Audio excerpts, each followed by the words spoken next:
ஆத்மா வெளியேற பெற்றது. அந்த ஆத்மாவை காத்துக்கொள்ள வேண்டுமையான பொறுமை அவசியம். உங்க வாழ்க்கையில நீங்க பொறுமை இழந்து பாருங்க, நீங்க ஆத்மாவை நஷ்டப்படுத்திடுவீங்க. அதுக்கு ஒரு பெஸ்ட் எக்ஸாம்பிள் சொல்றேன். 1 சாமுவேல் 13 அதிகாரம் 8-14 வரைக்கும் வாசிங்க. அவன் தனக்கு சாமுவேல் குறித்த காலத்தின்படி 7 நாள் மட்டும் காத்திருந்தான். சாமுவேல் கில்காலுக்கு வரவில்லை.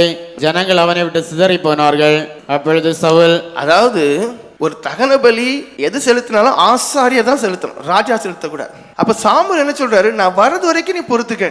இங்க 7 நாள் வரைக்கும் ஆளு காத்து நிக்கிறாரு. 7 நாளும் முழுமையா இல்லை. அதான் உண்மையான சம்பவம். அப்பொழுது சவுல், சர்வாங்க தகன பலியையும் சமாதான பலியையும் என்னிடத்தில் கொண்டு வாருங்கள் என்று சொல்லி சர்வாங்க தகன பலியை செலுத்தினான்.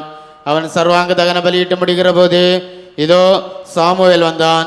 சவுல் அவனை சந்தித்து வந்தனம் செய்ய அவனுக்கு எதிர்கொண்டு போனான்.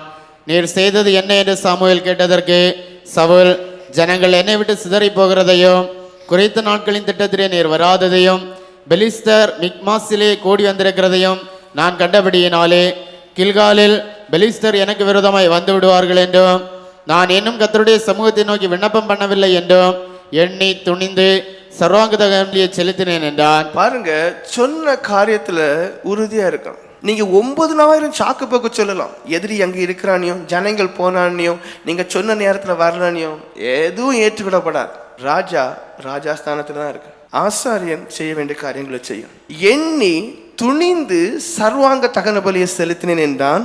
சாமுவேல் சவுலை பார்த்து, புத்தியீனமாய் செய்தீர். இதான் முக்கியம். பொறுமையை இழந்து நீங்க செய்யக்கூடிய ஒவ்வொரு காரியமும் புத்தியீனமான செயல். ஞானி மாதிரி நினைச்சுடுவாங்க. பைபிள் இருக்கு, உன் சுய புத்திய சாரா பின்வாங்கி போடு. ஜனங்கள் எல்லாமே அவங்களுக்கு 9 கேள்விகள் இருக்கும்.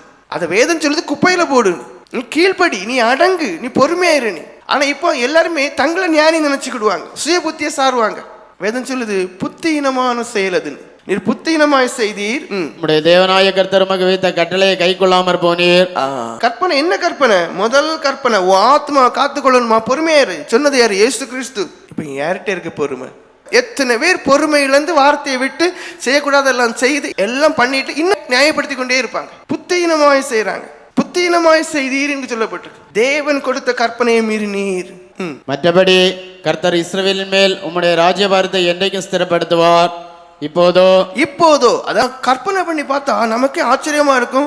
ஏன்னா நல்ல ஒரு மனுஷன் தான் சவுல். தகப்பனுக்காண்டி ஒரு கழுதையை தேடி போன மனுஷன், நல்ல ஒரு மனுஷன். ஆனா பொறுமை இருந்தா மட்டும் அந்த மனுஷனுடைய ராஜபாரம் நிலைநின்று இருக்கும். அழகா சொல்லப்பட்டிருக்கு, இந்த ஒரு தப்பையும் நீர் செய்யாம இருந்தா உம்முடைய ராஜபாரம் நிலைநின்று இருக்கும்.